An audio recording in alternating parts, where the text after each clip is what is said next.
amahoro y'Imana nshuti wowe udahwema kutwereka kudukurikiye muri aka kanya rwose tugiye kugeza amakuru agezweho mashya manze nguhe incamake. Perezida Paul Kagame ndetse na Grossi baganirire ngo kubyaza umusaruro ingufu za nucleaire. Ikindi wamenya nuko lisansi n'amazutu byazamutse, ariko ibi ntabwo bingana nko kuyibura, ndabibabwira nabyo. Nabwira ko rero banki y'isi yemeje miliyari 95 z'amafaranga y'u Rwanda ngizingo nizo gufasha impunzi hano mu Rwanda. Ikindi nuko leta y'u Rwanda yakajije ingamba zo gutunga imbunda. Ndajya muri Singapore, polisi yahawe rero ngo ububasha ngo bwo guhagarika ngo konti za banki zikorerwaho ubutekamutwe. Ikindi wamenye nuko Trump rwose yasabiwe Nobel ngo kubwo kunga u Rwanda nako ngo muri Thailand ho minisitiri w'intebe ngo yategujwe angazira guca bugufi kada ngo bamweguje yamaye nka data guca bugufi byatumye yegura. Ubwongereza ngo bugiye kugabanya abaganga bize mu mahanga. Umuhungu wa Trump ahamya ko ngo kujya ku butegetsi ngo byamworohera. Muri Kongo rero ho ubutabazi ngo bwagererwaga ngo abasambanyijwe ngo bwahagaritswe. Abana basaga miliyoni 54 ku isi ngo burya ngo bakora imirimo ibashyira mu kaga. Abarenga miliyoni 14 ngo bazapfa bitarenze 2030 kubera imyanzuro Donald Trump yafashe. Kaminuza ya Harvard yashinjwe ivanguramoko. Ndayishimiye w'u Burundi yahembye abasirikare rwose ngo bari mu bacitse kwicumu hariya rya 23 ubwo bishoraga mu ntambara niko babahembye we. Ikindi wamenya nuko iwarikare ba commanders ba 23 ngo rwose baba bashimuswe na Wazalendo.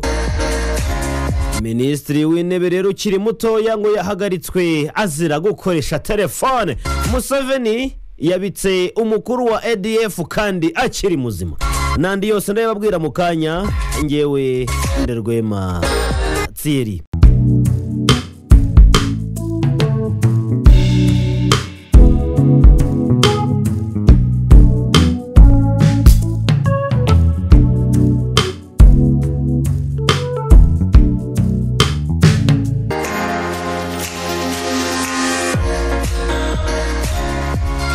Kangushimire wowe tukiri kumwe, ibyacu byo murabizi kari amakuru. Perezida Paul Kagame yakiriye umuyobozi w'urwego rwa Loni rushinzwe kugenzura itunganywa ry'ingufu za nucleaire, International Atomic Energy Agency, yitwa Rafael Mario Grossi. Ngo baganire ku ngingo zitandukanye ngo zijyanye no kubyaza umusaruro izi ngufu za nucleaire. Uyu Marion ngari mu Rwanda rero ngaho yitabiriye inama ngizwe nka Nuclear Energy Innovation Summit for Africa 2025 ngimaze iminsi 2 irimo kubera hano i Kigali mu Rwanda. Irimo guhuza rero inzobere mu bihugu 30 ngo hirya no hino ku isi, ngo ariko harimo kwigwa kubyaza umusaruro ingufu za nucleaire cyane cyane mu kureba ko reso ngo zabyazwa amashanyarazi hifashishijwe inganda nto ngo zizwi nka small modular. Uyu rero itangazo ibiro by'umukuru w'igihugu byanyujije kuri Excel igira riti banyamigabane uko ubushobozi bw'ingufu za nucleaire mu iterambere ry'ubukungu ndetse n'iterambere ry'u Rwanda rwateye mu gukoresha inganda ntoya.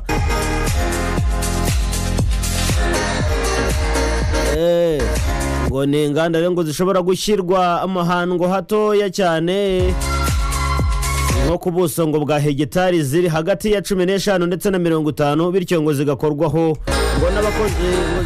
ngo n'abakozi barenga 230 ngo ndetse ziba rwose ngo zakwimurwa mu bice bitandukanye by'umujyi. Ingufu za nucleaire zikabyara amashanyarazi ni gagenda amashanyarazi diyewa babwiye ko lisansi yazamutse ndetse n'amazutu. Urwego rw'igihugu rushinzwe kugenzura imikorere y'inzego zimwe na zimwe z'imirimo ifitiye igihugu akamaro RURA rwatangaje ko rwose ngo guhera kuwa gatatu ubwo n'uyu kuvuga n'uyu munsi tariki 2 Nyakanga 2025 saa 12 za mu gitondo ibiciro ntarengwa by'ibikomoka kuri peteroli bigomba kuzamuka. Uko bigaragara mu itangazo ryashyizweho umukono w'umuyobozi mukuru wa RURA Bwana Rugigana Evariste, igiciro cya lisansi nikigomba kurenza amafaranga y'u Rwanda 1800 n'amafaranga 3 kuri litiro imwe, ngo naho mazutu ngo ntigomba kurenza amafaranga y'u Rwanda 1757 kuri litiro. Aya mafaranga rero arimo ngo umusoro kunyongera agaciro TVA, uvuga ngo litiro ya lisansi yongereyeho hafi 170 n'utundi dufaranga dukeya. Ibi ntabwo bingana nko kuyibura nk'uko mu Burundi bayibuze, nishaka izagere kuri 2 niho bishya byototera pe. Rurivuga ko ngo irizamuka ngo rishingiye ku mpinduka z'ibiciro ku isoko mpuzamahanga, ariko ngo guverinoma y'u Rwanda ikomeje gushyira imbaraga cyane cyane mu ngengo y'imari igamije ngo kugabanya igitutu ku baturage, cyane cyane ngo kubijyanye no gutwara abantu n'ibindi ngo bikorwa by'ubukungu bikenera ibikomoka kuri peteroli.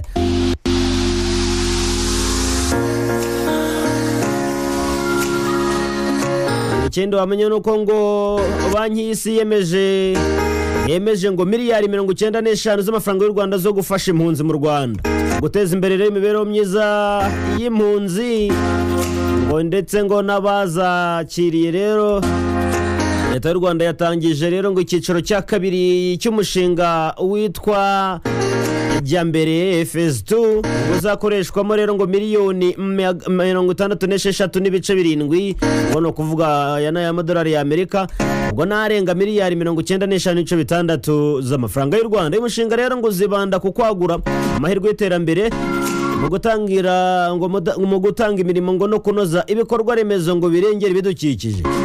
Watewe inkunga rero na banki y'isi binyuze mu ihuriro n'impuzamahanga ry'iterambere, ngo uzagira ku baturage rero bagera ku 380 ngo barimo impunzi 1,110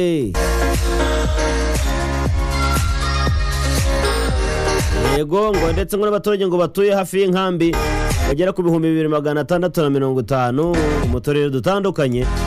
Ijyambere FS2 yubakiye rero ngo ku byagezweho muri Ijyambere ya mbere, yibanze ku gufasha rero ngo abo bantu mu bijyanye n'ishoramari, kubaka rero ibikorwa remezo bibahuza ndetse unateza imbere imibereho myiza y'abaturage cyane cyane buri munsi.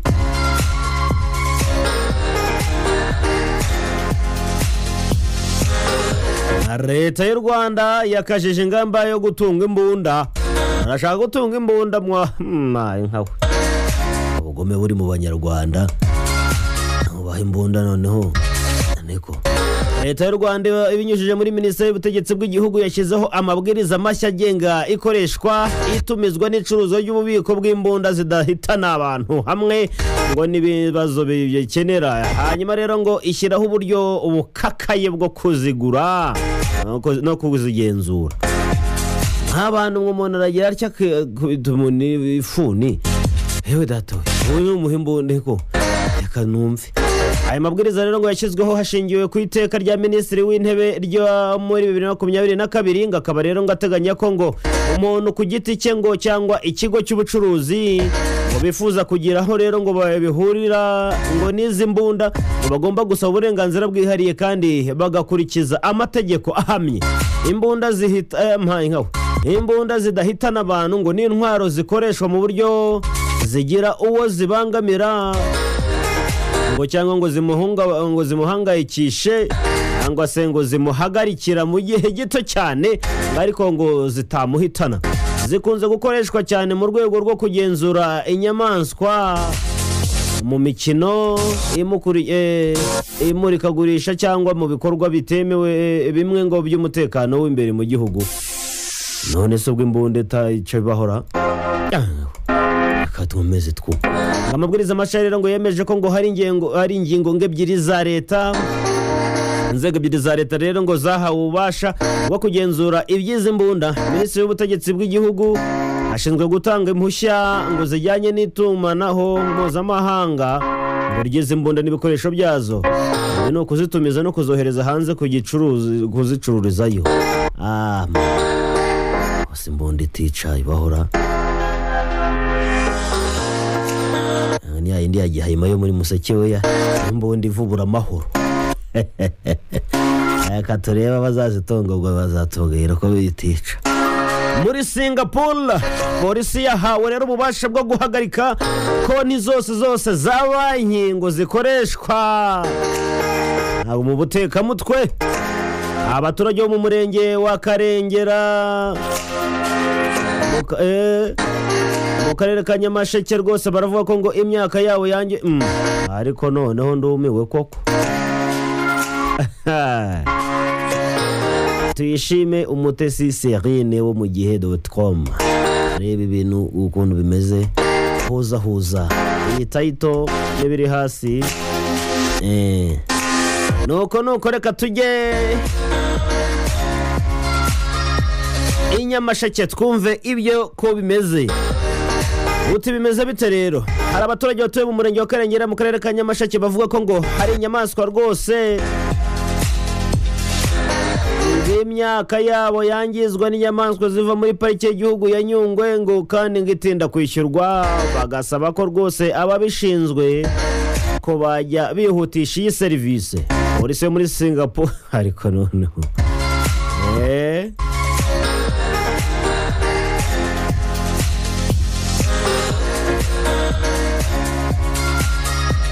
reka konsetsa Serine we humura tuza reba neza ibyo aribyo cyose.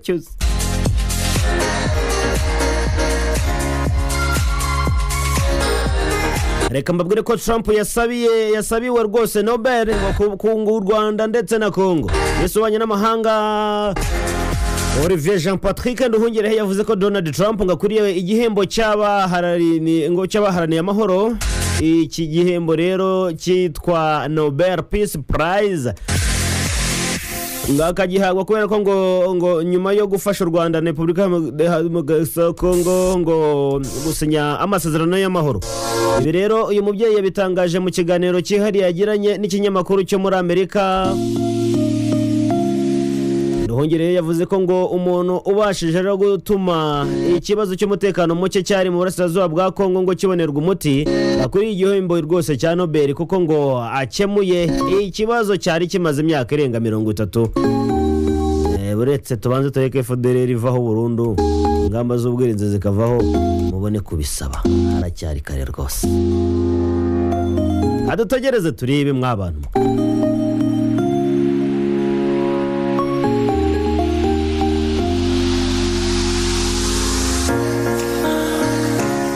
Mu Bwongereza ngo bugiye kugabanya abaganga bize mu mahanga. Abaganga bize mu Bwongereza bagiye guhabwa rero amahirwe yihariye ngo kubona serivisi mu kigo cy'ubuzima cya leta NHC. Ngo hagabanywa rero abanyamahanga binjira muri iki kigo. Ubusanzwe ibi ngibi ngo biri mu biteganywa rero muri gahunda nshya y'imyaka 10 y'ikigo cy'igihugu rwose cy'ubuzima cya hariya igamije kuzamura urwego rw'ubuvuzi mu bijyanye n'abakozi. Ni gahunda rero nshya zibanda cyane ngo kugabanya ubukerererwe mu gutanga serivisi z'ubuzima ndetse no kurwanya ubusumbane buri mu gihugu. Iyo gahunda kandi iteganya ko kugabanya abakozi bashya ngo baturuka ngo hanze y'igihugu ngo ku buryo rwose ngo batagomba kurenza umuntu umwe mu bakozi 10 bashya. The Times yatangaje ko mu nyandiko yabonye igaragaza ko ngo ibyibanze cyane abaganga basabwa ngo harimo ngo no gushyira imbaraga mu gufasha abarwayi gusubira rero mu mirimo yabo vuba mu rwego rwo gufasha leta rero kugabanya amafaranga agenda ku barwayi.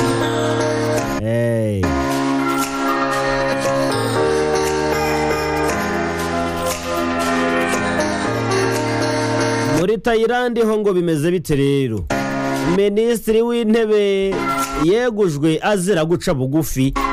Urukiko rwa Thailand rushinzwe kurengera itegeko nshinga ku itariki ya mbere Nyakanga 2025 rweguje minisitiri w'intebe Paetongtarn Shinawatra. Ibi rero ngo ni nyuma ngo yaho ngo yumvikanye aca bugufi imbere ya perezida wa Sena ya Colombia Hun Sen. Ubundi Thailand na Colombia ngo bihuriye ku mupaka ufite uburebure bwa kilometero 817 ngo maze imyaka myinshi cyane uteza amakimbirane hagati y'impande zombi. Amakimbirane kandi yanatutumbyemo imirwano y'abasirikare. Muri Gicurasi 2025 ingabo z'ibihugu byombi zirinda umupaka ngo zarahanganye rero by'akanya gatoya. Umusirikare umwe wa Colombia rero aricwa nk'uko byasobanuwe na minisitiri w'ingabo z'iki gihugu. Tariki 15 Kamena rero kandi uyu mu minisitiri wirukanywe yahamagaje kuri telefone n'uyu witwa Hun, amwita se wabo, anamusobanurira ko ngo abasirikare ba Thailand bitwaye nabi ngo ubwo basakiranaga n'aba Colombia. Paetongtarn afite imyaka 38 y'amavuko. Yumvikanye rero abwira Hun ngo abo mu gihugu cye ngo bakomeje kumushyiriraho igitutu cyane, kumwotsa igitutu. Amusaba rero kudaha agaciro ibivugwa n'umuyobozi bw'ingabo wa Thailand ngo zikorera rero mu majyaruguru y'uburasirazuba.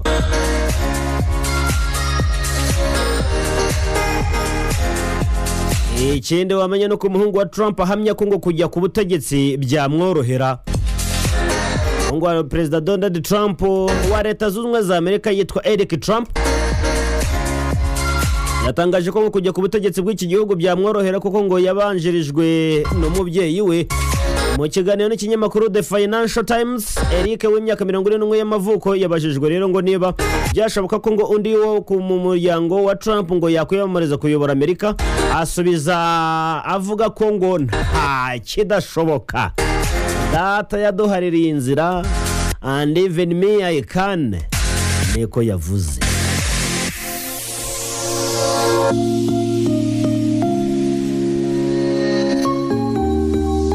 Muri Kongo rero ngo ubutabazi bwagenerwaga abasambanyijwe bwahagaritswe.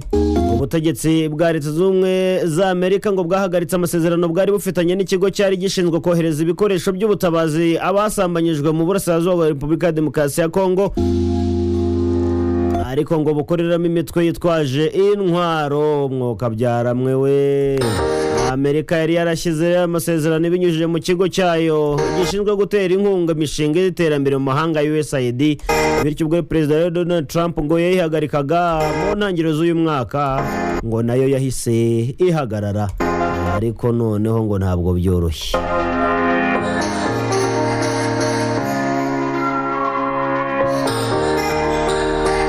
Abana basaga miliyoni 54 ku isi bakora imirimo ibashyira mu kaga. Ndabona umwana hano ufite konkasa arimo arahonda amabuye. Abana barenga miliyoni 138 ngo bakoze imirimo ivunanye muri 2024 ku isi. Ngo benshi muri bo rero ngo bakoraga akazi kabashyira mu kaga, ngo nubwo hari ngo iterambere batewe rero ngo hari intambwe ngo yatewe kugabanya iki kibazo. Iyi mibare rero yaturutse mu ishami ry'umuryango w'abibumbye hamwe n'ikigo cya Loni gishinzwe rwose abana UNICEF. Bigaragaza ko ngo hariho igabanyuka ngo ry'abana barenga miliyoni 20 kuva muri 20 ngo nyuma y'izamuka ryari rikabije ryabaye hagati ya 2016 ndetse na 2020. Gusa ariko nubwo ngo habayeho kugabanyuka kw'aba bana bakora imirimo nyine ngo hafi 50% ngo uhereye mu ntangiriro z'ikinyejana, ngisi ngo ntiragera no ku ntego yo guca burundu iyi mirimo ivunanye. Nk'abantu mwe we, aba bana dushobora kubahomba, ariko ibi ni iki mwokagira nkamwe.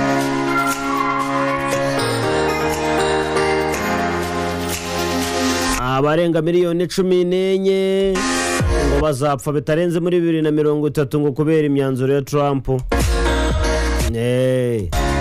Ubushakashatsi bw'ikinyamakuru mpuzamahanga cy'ubushakashatsi mu buvuzi bugaragaza ko rero ngo ko icyemezo cya Perezida Donald Trump icyo kugabanya inkunga zashyirwaga rero mu bikorwa by'ubutabazi mpuzamahanga ngo gishobora gutera impfu z'abarenga miliyoni 14 mbere y'umwaka wa 2030. ubwo bushakashatsi bwakozwe n'ikigo cyitwa Lancet Medical Journalist cyangwa se journal bugaragaza ko rero ngo abarenga miliyoni 4,500 ngo badashobora kuzapfa ari abana barimo ngo bashobora kuzapfa n'abana bari munsi y'imyaka 5. ariko ibi niki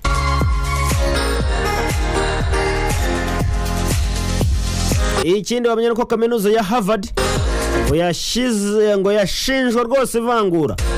ubuyobozi bwa leta zunze ubumwe za Amerika rero bwashinje kaminuza ya Harvard rero ngo kutubahiriza uburenganzira bwa muntu ngo no gukorera rero ivanguramoko ku banyeshuri b'abayahudi ngo ndetse n'abanyayisiraheli bayigamo. maze wumva ivangura mwibaruwa rero yandikiwe umuyobozi wa Harvard yitwa Are Gabriel ngo nibaruwa rero kandi yanditse ngo itsinda ryihariye rya leta ya Amerika ryatangaje ko ngo iperereza ngo ryabo ngo ryasanze mu bihe bitandukanye kaminuza ya Harvard ngo yarirengagije nkana igira uruhare rero rutaziguye mu bikorwa by'ivanguramoko ndetse n'irondakoko ryakorewe abanyeshuri abarimu n'abandi bakozi b'abayahudi.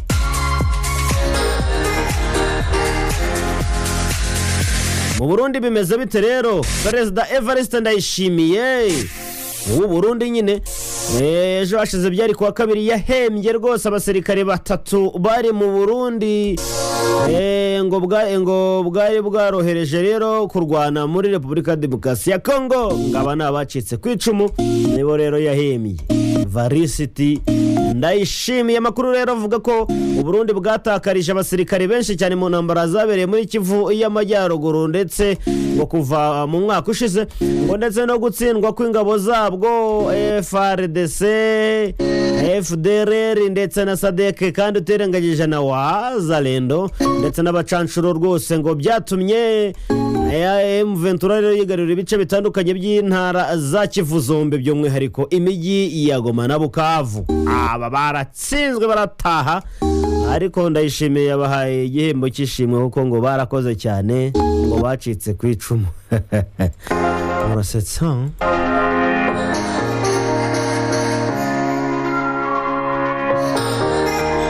abarwanyi b'imitwe bitwaje intwaro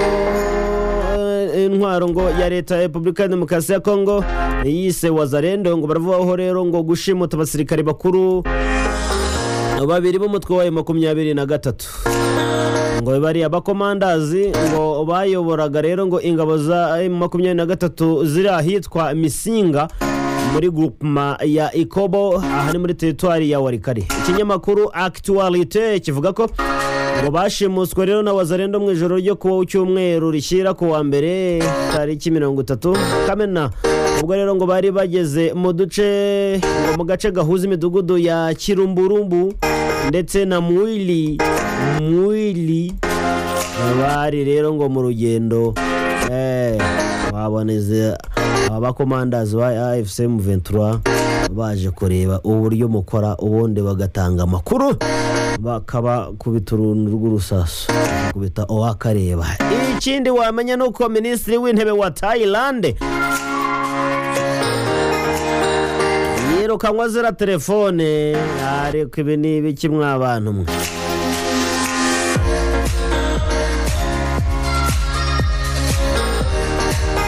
Nyuma y'imyaka 2 Perezida Yoweri Kaguta Museveni wa Uganda atangaje ko ingabo z'iki gihugu ziciye muri Repubulika Iharanira Demokarasi ya Kongo ngo umukuru w'umutwe w'iterabwoba ADF yamenyekanye ko ngo akiri muzima ariko Museveni tibuhaburwa yari yamubitse ata yapfuye rwose.